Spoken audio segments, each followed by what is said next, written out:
मैं Rakesh Saini on the behalf of Daswani classes. आज एक बहुत इंपॉर्टेंट सा टॉपिक, छोटा सा टॉपिक है जो मैं आपको बताना चाह रहा हूँ। एक्चुअली क्या होता है, फिजिक्स जैसे मैं पढ़ाऊंगा ना, फिजिक्स में सबसे टफ पोर्शन क्या होता है, मैकेनिक्स। मैकेनिक्स से जनरली मेडिकल वाले बच्चे तो काफी डरते भी है ना।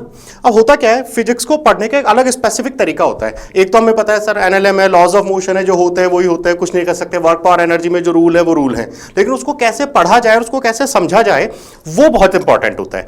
जैसे मैं बात करूं, अगर मैं फोर्स की बात करें, अगर मैं किसी 9th क्लास के बच्चे या 7th क्लास के बच्चे से पूछूं कि यार फोर्स इक्वल टू एमए होता है क्या, तो बच्चा बोलेगा हाँ सर पता है। पर ये जो एमए फोर्स है यही अपने आप में इतनी सारी चीजें लेके आता है आपके सामने कि आपको लगेगा अच्छा ऐसा भी समझ सकते हैं क्या। तो फिजिक्स में क्या होता है, चीजों को पढ़ना और चीजों को समझना दो अलग चीज है। तो मेरे ख्याल से जो मुझे समझ में आता है कि यार अगर आप फिजिक्स को समझ के पढ़ेंगे ना या समझना शुरू करेंगे तो चीजें बहुत इजी लगेंगी। तो जो सबसे टफ सब्जेक्ट है वही सबसे आसान हो जाएगा अगर आप अलग तरह से पढ़े तो। मैं बहुत छोटा सा कॉन्सेप्ट आज आपके सामने ला रहा हूं जिससे आपको थोड़ा क्लियर होगा कि किस तरह से हम लोग इस चीज को देख सकते हैं। जैसे हम बात करते हैं फोर्स की,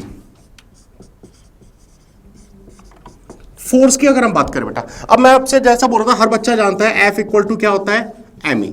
आप में से किसी भी बच्चे से पूछा जाए तो रटा हुआ है, नींद में कोई 2 बजे उठा के भी पूछे ना कि एफ इक्वल टू, तो आपकी आवाज आती है एम ए फोर्स होता है उसका, राइट बेटा। अब F equal to M A को जनरली लोग कैसे बोलते हैं, मैं कैसे समझाता हूं वो देखते हैं। मान लेते कोई ऑब्जेक्ट है जिसका मास कितना है बेटा, एम, और ये इधर चल रहा है कितना एक्सेलरेशन से, ए।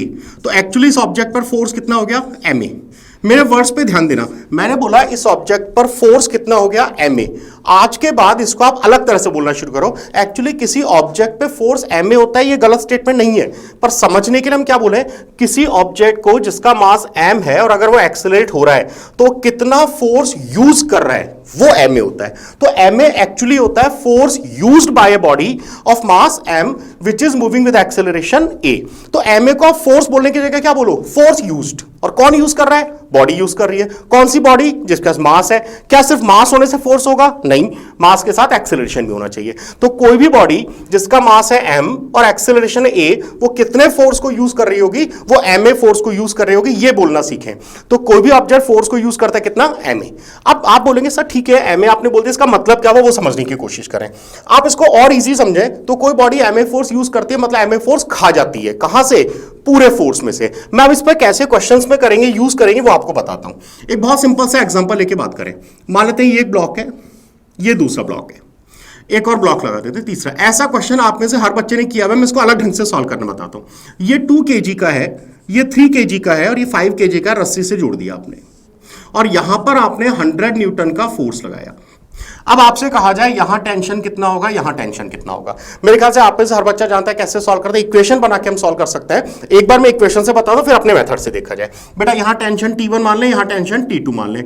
टेंशन का डायरेक्शन हमेशा ब्लॉक से बाहर, ब्लॉक से बाहर, ब्लॉक से बाहर, ब्लॉक से बाहर। ये ट्रिक याद रखो।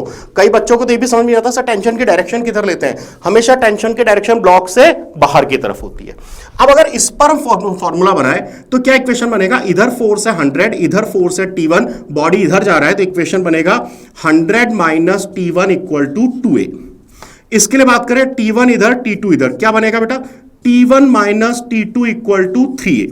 और इसके लिए बात करें तो T2 इधर, अपोजिट कोई फोर्स नहीं है, तो T2 इक्वल टू 5a। और अगर तीनों को ऐड कर दें तो देखो minus T1 plus T1 cancel, minus T2 plus T2 cancel, ये तीनों ऐड करेंगे तो 10 है और इधर बचेगा 100, तो ये हो गया बेटा 10a इक्वल टू 100। तो a का वैल्यू कितना हुआ, 10।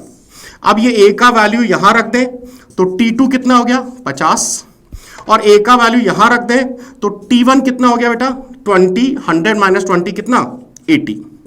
बिल्कुल सिस्टमेटिक तरीका जो 11th क्लास में बच्चे पढ़ते हैं, 9th क्लास में पढ़ते हैं, वो ऐसा कर सकते हैं। हम नीट की बात करें तो थोड़ा ट्रिक होना चाहिए आपके पास। हम क्या बोल रहे हैं, मेरे वर्ड्स थे, अब मैं अपने टॉपिक पे आ रहा हूं। कोई भी ऑब्जेक्ट कितना फोर्स यूज करता है बेटा, एम ए फोर्स यूज करता है। कोई भी ऑब्जेक्ट फोर्स यूज करता है एम ए। अब समझना बहुत ध्यान से, इस पर पूरे सिस्टम पर टोटल फोर्स कितना था, 100।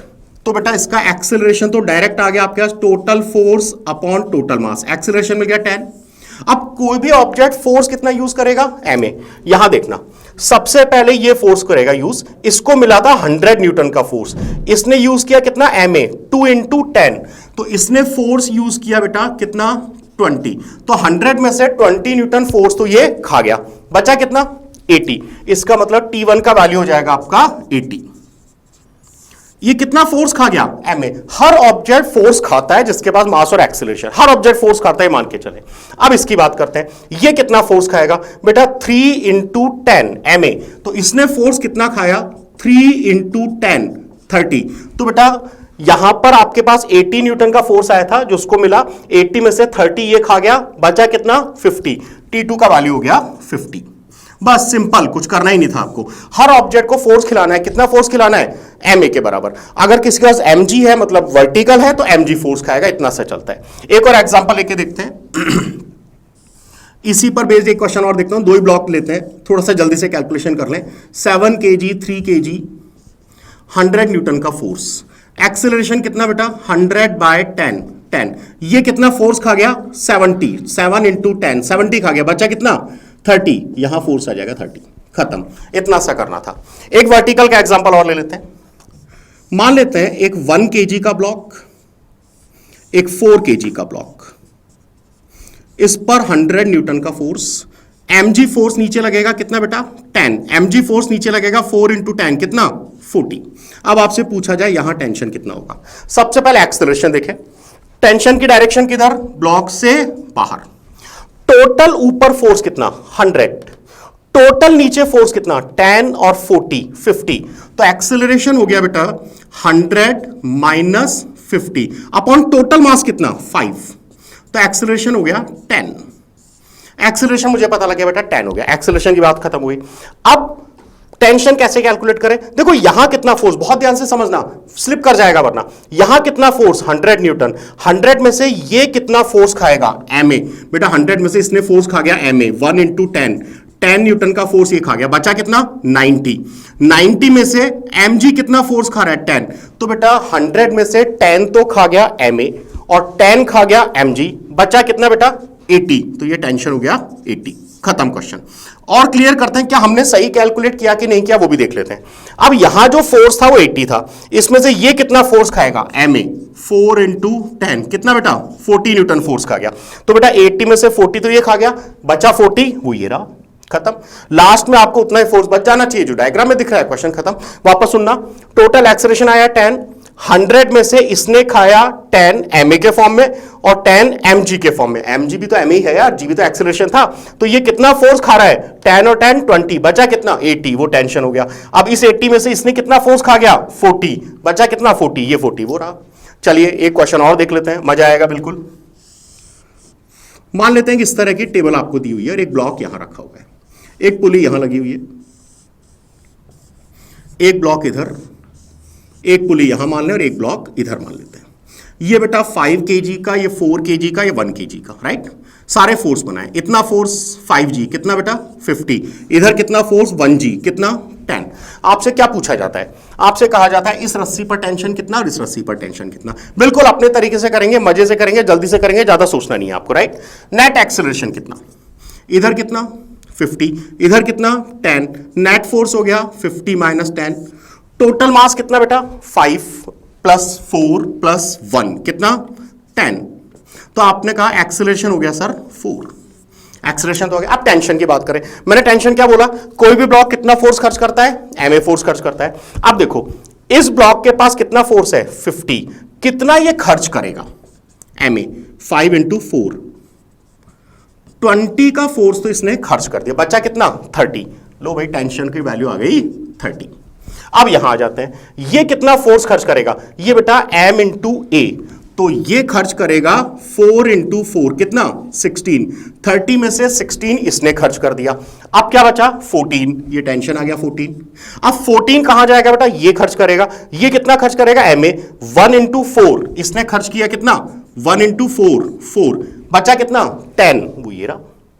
तो इधर से डिस्ट्रीब्यूट करना शुरू किया, यहां लास्ट में उतना ही फोर्स आपका बच जाना चाहिए। सिर्फ आपको इतना सा करना होता है। तो केवल आपको क्या करना है, एक साइड से फोर्स को डिस्ट्रीब्यूट कराओ। हर ब्लॉक जिसके पास मास है, हर ब्लॉक जिसके पास एक्सेलरेशन है, वो फोर्स खर्च करता है कितना ma के फॉर्म में। तो आपने कहा सर इस तरह से बन गया ये।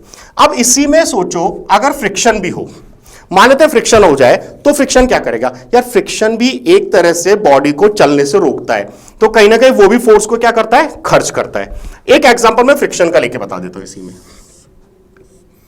मान लेते हैं दो ब्लॉक हैं, एक 5 kg का, एक 10 kg का। इसका म्यू है बेटा 0.4 और इसका म्यू है सपोज 0.6 और रस्सी से जुड़े हुए हैं। अब ये मैक्सिमम कितना फ्रिक्शन खाएगा? Mu M G, mu M G, mu कितना 0.4, एम कितना 5, जी कितना 10, मैक्सिमम फ्रिक्शन 20। ये मैक्सिमम कितना फोर्स खाएगा? म्यू एम जी कितना बेटा 0.6 इंटू 10 इंटू 10 कितना 60। यानी ये सिस्टम टोटल कितना फ्रिक्शन खा सकता है? 20 न्यूटन का फ्रिक्शन तो ये खाएगा और 60 ये कितना बेटा 80 न्यूटन का फोर्स ये खा जाएंगे, राइट बेटा। अब मान लेते हैं मैंने इधर फोर्स दिया 110 न्यूटन, आपसे कहा जाता है टेंशन फाइंड करो, एक्सेलरेशन फाइंड करो, टेंशन फाइंड करो, एक्सेलरेशन फाइंड करो। बेटा फ्रिक्शन इधर वर्क करेगा, राइट। तो इसका नेट एक्सेलरेशन कितना हो गया? टोटल फोर्स अपॉन टोटल मास। टोटल फोर्स कितना है? 110 माइनस 80, तो टोटल फोर्स हो गया 110 माइनस 80। टोटल मास कितना बेटा 15, तो टोटल फोर्स हो गया बेटा 30/15 कितना? टोटल एक्सेलरेशन हो गया 2। अब हर ब्लॉक कितना फोर्स खाएगा वो खर्च कर लो। फोर्स खाना मतलब जो वो अपने पास रख लेगा, राइट। अब देखो यहां कितना फोर्स था 110, कितना फोर्स ये खाएगा एमए 5 इंटू 2 कितना खाया 10। 110 में से 10 न्यूटन का फोर्स तो इसने खाया और 20 न्यूटन का फोर्स फ्रिक्शन ने खाया, तो बचा कितना 10 और 20 30 फोर्स खा गए। तो 110 में से 30 गया तो यहां कितना फोर्स आएगा बेटा 80 न्यूटन। टेंशन आ गया 80। अब इस 80 का भी तो हिसाब किताब करें। इस 80 में से ये कितना खाएगा बेटा? एक्सेलरेशन कितना आया 2, ये कितना खाएगा 10 इंटू 2 कितना 20 न्यूटन का फोर्स ये खा गया। बचा कितना 80 में से 20 यहां खा गया, 60 बचा। वो कहां गया सर? यार वो फ्रिक्शन ने खाया ना 60, तो हो गया हिसाब किताब बराबर। लास्ट में कोई फोर्स मेरे पास नहीं बचा। आपने कहा बिल्कुल ठीक। समझे एक बार, 110 में से इसने कितना फोर्स खा गया एमए 5 इंटू 2 10। बेटा 110 में से 10 इसने खाया तो बचा कितना 100, 20 इसने खाया तो बचा कितना 80, तो यहां टेंशन 80। इस 80 में से इसने एमए के फॉर्म में खाया कितना 2 इंटू 2 10 इंटू 2 20, ठीक है। 80 में से 20 इसने खा गया, बचा कितना 60। सर वो 60 कहां चला गया? बेटा वही 60 तो यहां पर है यार। तो ऐसा नहीं होता, फोर्स कहीं नहीं जाएगा मान के चलो, पर लेकिन बोलना क्या शुरू करो आज के बाद हमेशा एक चीज बोलो कि F equal to M A में एम ए फोर्स होता है। मैं डिनाई नहीं कर रहा हूं, बिल्कुल फोर्स होता है, लेकिन आप मेरे साथ क्या बोलना सीखेंगे अब? एम ए तो वो फोर्स होता है जो ऑब्जेक्ट खाता है, एम ए वो फोर्स होता है जो ऑब्जेक्ट खा जाता है। और कौन सा ऑब्जेक्ट फोर्स खाएगा? जिसके पास मास होगा और जिसके पास एक्सेलरेशन होगा, राइट। तो ये एक तरीका होता है पढ़ने का। मैं फिर आपको बोल रहा हूं आज, क्योंकि पूरा चैप्टर तो हम नहीं पढ़ा रहे हैं, मैं एक बता रहा हूं कि आपको अगर अपना फिजिक्स स्ट्रांग करना है, आपको अपना मैकेनिक्स स्ट्रांग करना है, आप चाह रहे हो कि फिजिक्स से खेलना सीखो। देखो दो चीज होती है, एक तो होता है फिजिक्स पढ़ना, बचपन से पढ़ते आ रहे हैं, जैसे पढ़ते आए हो वैसे पढ़ोगे तो जैसे नंबर आते हैं वैसे नंबर आएंगे। दूसरा होता है उस सब्जेक्ट से खेलना सीखो। अब सब्जेक्ट से खेलना कैसे सीखोगे?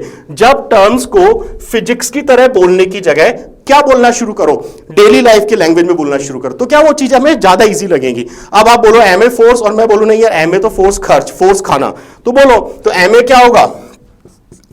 फोर्स जो खा गया। कौन खा गया? ब्लॉक, जिसके पास मास कितना है m, जिसके पास एक्सेलरेशन कितना है a। अब अगर g है तो mg भी तो फोर्स है, तो वो भी फोर्स खा जाता है। इतना सा कर रहा है। तो मैंने 3 तरह के एग्जांपल आपको दिए, एक सिंपल हॉरिजॉन्टल प्लेन के लिए, वर्टिकल प्लेन के लिए, हॉरिजॉन्टल वर्टिकल के कॉम्बिनेशन के लिए, और भी टफ कर दिया भैया, फ्रिक्शन भी आ गया। अब इससे टफ तो नीट में आएगा नहीं, ये मान के चले। अब मजा आया। तो हमेशा एमए को क्या बोलना है ये, तो ये थोड़ा सा डिफरेंस है। मेरे साथ मिलकर जब पढ़ेंगे और दासोने के साथ जब जुड़ेंगे तो ये चीज आपको बहुत अच्छे से समझ में आएंगी कि किसी सब्जेक्ट को पढ़ना, किसी सब्जेक्ट को सीखना, किसी सब्जेक्ट को समझना और किसी सब्जेक्ट को खेलना, स्टेप बाय स्टेप आगे बढ़ेंगे, राइट बेटा। तो बेटा अब इसी में कई बार बच्चों के माइंड में आता है सर यहां फ्रिक्शन हो जाता तो, यार बिल्कुल हो सकता है, फ्रिक्शन तो कहीं भी लेके आ सकते हो। एक क्वेश्चन लास्ट इस पे भी कर लेते हैं, थोड़ा सा आपका डाउट वो भी क्लियर हो जाए बेटा। बेटा ये ब्लॉक, ये एक पुली, ये एक ब्लॉक, ये एक पुली और ये एक ब्लॉक, ये मान लेते हैं 10 kg का है, ये मान लेते हैं 4 kg का है, ये मान लेते हैं 10 और 4 6 kg का है, राइट। म्यू का वैल्यू जो दिया बेटा 0.5 आपको दिया हुआ है, राइट। आपसे वही चीज पूछी जाती है, यहां टेंशन और सिस्टम का एक्सेलरेशन। बिल्कुल साथ में जैसे मैंने बताया वैसे शुरू करते हैं और एक एक स्टेप मैं बोलूंगा, आप भी मन में सॉल्व करते हैं। पहले क्या करना है? पहले फोर्स बनाना है। ठीक है सर, फोर्स बनाओ। इधर कितना फोर्स ma 10 इंटू जी कितना 100, इधर फोर्स कितना ma 6 इंटू 10 कितना 60। यहां कितना फ्रिक्शन? मैक्सिमम फ्रिक्शन, क्योंकि चलेगा नहीं चलेगा तो मैक्सिमम फ्रिक्शन बताएगा ना यार। तो म्यू का वैल्यू 0.5, तो 0.5 into mu into M into G कितना बेटा 20। अब आपसे पूछा जाए कि यार सिस्टम के पास एक्सेलरेशन कितना होगा, बेटा पहले तो बताओ ये सिस्टम इधर जाएगा कि इधर जाएगा। आप बोलोगे सर फोर्स इधर ज्यादा है, इधर जाएगा, बिल्कुल फोर्स इधर जाएगा। अब एक्सेलरेशन कितना हुआ, टोटल फोर्स 100 माइनस ये इधर जाएगा तो फ्रिक्शन इधर लगेगा 20 माइनस 60 अपॉन टोटल मास कितना 20, कितना हो गया बेटा 100 माइनस 80 20 बाय 21, एक्सेलरेशन हो गया 1 का।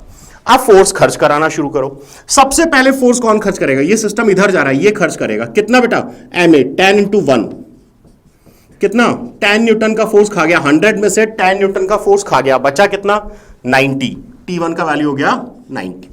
अब यहां आ जाते हैं, यहां क्या होगा देखिए, ये बेटा इधर जा रहा है, कितना फोर्स यूज करेगा m इंटू ए, तो इसने फोर्स खर्च किया 4 इंटू 1 कितना 4, यहां कितना था 90 में से 4 ये खा गया बेटा, बचा कितना 86 में से फ्रिक्शन खा गया 20, बचा कितना 76, तो यहां टेंशन हुआ 76।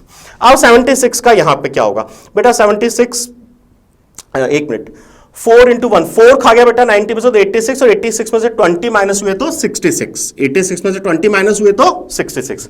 अब 66 में से ये कितना खाएगा ma 6 इंटू 1 बेटा ये भी खा गया 6 इंटू 1 6, बचा कितना 60, वो 60 ये रहा, खत्म। इतना सा केवल आपको करना था, बाकी कुछ सोचना ही नहीं है आपको कि क्या करना है क्या नहीं करना, राइट बेटा। तो ये इस तरह के क्वेश्चंस इसमें आपसे पूछे जा सकते हैं। अच्छा इसमें एक चीज और सोचो, अब आपके माइंड में कई बार आता है बच्चों के कि सर अगर एक्सीलरेट नहीं कर रहा होगा तो फोर्स के बारे में क्या करेंगे, देखते हैं। मैं छोटा सा डाटा चेंज करता हूं, अगर इस म्यू का वैल्यू मान लेते हैं मैं 0.9 कर देता हूं, म्यू का वैल्यू कितना कर दिया बेटा 0.9, तो बेटा या थोड़ा इजी रहे 0.9 कर दिया, चलो तो 0.9 इंटू 4, तो ये जो फ्रिक्शन आएगा वो कितना आएगा म्यू एम जी कितना बेटा 36। अब देखना इधर फोर्स कितना 100, इधर फोर्स कितना 60, मैक्सिमम फ्रिक्शन कितना 36, तो बेटा आपका नेट एक्सेलरेशन कितना आएगा 100 से इधर जाएगा 36 और 60 कितना आ गया बेटा 96 का फोर्स आपका खर्च हो गया, तो बचा कितना 4 के एक्सेलरेशन से करेंगे। और थोड़ा बढ़ा देते हैं, ये सपोज वैसे इतना ज्यादा रफ सरफेस होती नहीं है, एक हाइपोथेटिकल वैल्यू ले लूं मैं कि ये फोर्स सपोज ये जो फ्रिक्शन है म्यू का वैल्यू ये सपोज मैं और बढ़ा दूं और 1.2 कर दूं, अब 1.2 कर दिया तो ये कितना आ गया 48, टोटल फ्रिक्शन कितना आ गया 48। अब देखो 100 यहां पर 60 यहां पर, अगर फ्रिक्शन नहीं होता तो 40 न्यूटन का फोर्स चला था, लेकिन 48 का फ्रिक्शन आ गया और 48 का फ्रिक्शन आ गया तो 48 का फ्रिक्शन तो चलने नहीं देगा, तो बॉडी क्या करेगा रेस्ट पे रहेगा। तो आप बोलोगे सर रेस्ट पे रहेगा तो एमए तो है ही नहीं, बिल्कुल एमए नहीं है, तब फोर्स कैसे डिस्ट्रीब्यूट होंगे। अब एमए की वैल्यू हो गई 0, क्यों एक्सेलरेशन नहीं है, तो फिर क्या होगा, कोई बात नहीं बाकी फोर्स बनाओ। यहां पर 100 न्यूटन का फोर्स था, ये चल तो नहीं रहा है, तो बोल सकते हैं तो चल नहीं रहा है मतलब ये पूरा का पूरा फोर्स इसको मिलेगा, एमए के फॉर्म में फोर्स खर्च नहीं हुआ, तो T1 का वैल्यू कितना हो गया 100। अब यहां पर ये चल नहीं रहा है तो एमए तो खर्च नहीं होगा, लेकिन बेटा इस 100 में से ये कितना फ्रिक्शन खा जाएगा 48 का फ्रिक्शन खा जाएगा, 48 का फ्रिक्शन खा जाएगा, तो बचा कितना 100 में से 48 माइनस कर दो, कितना बचा बेटा 52। अभी भी कोई चल नहीं रहा है तो आपने कहा सर 52 न्यूटन का फोर्स यहां पे खाएगा, बाकी आगे पहुंचेगा कहां पर टेंशन के फॉर्म में और डिस्ट्रीब्यूट कर देंगे इस तरह से। तो कुल मिलाकर इस पूरे लेक्चर में हमें क्या समझ में आया, आप एमए फोर्स या म्यू एमजी फोर्स हमेशा फोर्स खर्च करने की बात करें और उतना फोर्स केवल उस पर खर्च होना चाहिए, राइट बेटा। तो ये पूरा आपका फोर्स समझने का तरीका है, राइट। तो मेरे ख्याल से आपको समझ में आएगा किस तरह से डिफरेंट फॉर्मेट में हम कोई भी क्वेश्चन कर सकते हैं। चलिए ठीक है, थैंक यू बेटा।